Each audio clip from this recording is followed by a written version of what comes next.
Là mon gars, c'est une grosse dinguerie aujourd'hui parce qu'on va se rejoindre au magasin Ozo à Bordeaux. Ils vont m'installer un moteur électrique sur mon vélo. C'est pas zinzin ça? Punaise, j'ai trop hâte là. Je sais pas combien je vais aller et tout, mais je pense que ça va être une dinguerie. Et bah le chat il est là où? Donc sur ce on se retrouve directement au magasin. Donc le magasin il se situe à 7 rue du Forge du Berger à Bordeaux. Donc voilà, il est juste ici. C'est le magasin Ozo. Voilà, il est juste là. Donc sans plus tarder, on se retrouve devant le magasin. Allez, c'est parti.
Pour le niveau d'assistance que tu souhaites et tout. Ok. Il y a pas mal de moteurs, bien sûr, c'est ce qui délivre la puissance. Ouais. Après, bah, tu as la batterie qui vient apporter l'énergie à tout le système, en gros, si tu veux. Ok. Il faut voir ça un peu presque comme un corps humain, tu vois. Tu as les différentes parties qui vont servir à différentes choses, tu vois.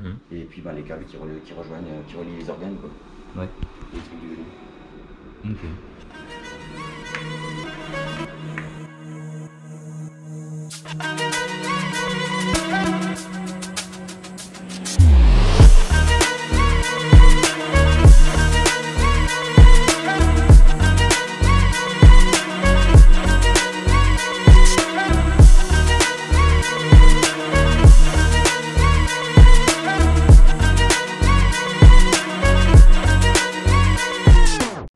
Du coup là c'est un moteur qui va monter à combien? Je pense 40-45. Ah oui d'accord. Je pense. J'ai jamais essayé de me faire fat bike pour tout te dire. Enfin, j'ai déjà monté sur un vélo de client, mais c'est vraiment un fat de camping, enfin, que tu loues sur un camping, entre guillemets. Ouais. Mais jamais en mode sportif, quoi. Ok. Donc j'avais monté sur un 36 volts et pas un 48 volts. L'autonomie et tout, c'est combien de temps aussi ça va? Ça va vraiment pas dépendre de ce que tu bombardes. Tu vas plus consommer que toi à faire que des roues arrière, c'est pour ça que tu roules à moins grande vitesse. Et que souvent, dans les voitures où tu fais que accélérer, freiner, ça consomme beaucoup. Là en électrique, il n'y a aucun problème avec ça. Là en fait, à ce limite, ce serait un bon retour d'expérience que tu me dises, toi combien tu fais en fonction de comment tu l'utilises. J'ai trouvé une sacoche qui n'est pas vraiment faite pour ça. Mais à Decathlon, j'ai trouvé que ça, ils n'avaient rien. Celle-ci, on va voir comment faire pour la monter sur ton vélo proprement, c'est pas un truc trop dégueulasse. C'est que tout ce qu'ils ont vraiment adapté au vélo, ils n'avaient pas la bonne dimension par rapport à la batterie. Toi, ça m'oblige de mettre une plus petite batterie Donc plus faible autonomie, ça aurait été un peu la galère. Mais du coup, Ozo, c'est quoi tes devant? Ah non, c'est que là en fait, je partage le local avec donc Eric, lui qui a la cave à vin qui s'appelle le cycle du vin. Ok. Et donc du coup, moi c'était juste chercher un local commercial pour ouvrir un magasin et un showroom Ozo, surtout un showroom plus qu'un magasin en lui-même. J'ai eu l'opportunité parce que je connaissais Eric, il m'a dit voilà, bah, j'ai cette surface là du fond du magasin qui sert à rien. On peut faire un mix d'activités entre les deux, comme un sorte de coworking, monsieur. Okay. Mais sinon, à la base, on n'a aucun lien professionnel, on va dire, concret. Ozo, c'est une marque qui fait tout ce qui est motorisation électrique. électrique pour vraiment tout type d'engin. Ça peut être karting, bateau, vélo, engin agricole, engin de BTP, enfin vraiment tout ce qui a besoin d'un moteur quoi, qui est d'origine thermique, on peut le passer en électrique. Et on est aussi en train de créer vraiment une entité, c'est créé d'ailleurs, mais on est en train de la mettre vraiment en place. Sur tout ce qui est vraiment nautique, mais en mode bateau, toi. Vraiment les gros bateaux qui ont des gros moteurs en diesel et qui coûtent super cher à réparer parce que dans un moteur diesel ça coûte entre 20 et 30 000 euros à racheter en neuf, tu vois. Minimum. Et là nous on va avoir des kits qui seront entre 15 et 20 000, tu vois. Parce que moitié moins du prix que ça coûte. C'est grave. Ça coûte sur le marché et du coup on sera pour le moment que 2 acteurs réellement sur le marché. Donc on aura plein de sortes de monopole sur les kits pour les bateaux, donc ça c'est plutôt cool. Et c'est toi qui as fait la marque Ozo du coup? Non, c'est Jean-Pascal, donc avec qui je me suis associé pour ouvrir le magasin ici. Et bien c'est une marque qu'il a créée il y a 13 ans. Il a commencé vraiment comme beaucoup de gens dans son garage, on va dire. Et petit à petit, là, fait monter un peu monter la marque en qualité, en expérience, en expertise aussi surtout. Et du coup c'est une marque maintenant aussi qui fait formation en interne pour des centres de formation de vélo, genre Sub de vélo, l'INCM, le CNPC, trucs comme ça. Ils passent par Ozo pour se former de façon à pouvoir eux par la suite former les gens pour monter des kits électriques et diagnostiquer des pannes électriques surtout. Pas du tout de vélo électrique, tu vois. Maintenant on en parle de plus en plus. Depuis début d'année, je sais plus exactement, mais il y a février ou mars, c'est vraiment reconnu comme un métier en tant que tel d'électrifier les vélos. Avant c'était un truc un peu bancal. C'est pour ça que beaucoup de magasins refusaient même d'électrifier les vélos parce qu'ils disaient ouais c'est pas reconnu. On a carrément des marques de vélos qui nous demandent nos kits Ozo pour être montés de série en première monte sur leur vélo. Pas juste pour être un kit à mettre sur un vélo non électrique. C'est vraiment des vélos qui seront vendus directement électriques. Ouais, il y en aurait plusieurs qui seraient vendus exactement pareil. Je vois plus ou moins une grosse production. Bon, en tout cas pour débuter des fois des petites productions. Et après une fois qu'eux ils s'industrialisent vraiment davantage, bah, ils passent sur d'autres fournisseurs quoi. Après on fait aussi on aide aussi du coup de certaines marques. D'ailleurs par exemple on a filé un kit à Decathlon pour tester des moteurs roues de chez nous. Alors, bien sûr qu'un jour ou l'autre ils vont contourner Ozo et acheter par leur propre moyen chez d'autres fournisseurs. Après ils nous prennent en référence de fiabilité pour leur kit électrique sur les vélos d'essai, les prototypes quoi. D'accord. Ça c'est plutôt cool aussi.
Sur le pied, je sais pas combien ça donne. Sur le pied, ça donne 50.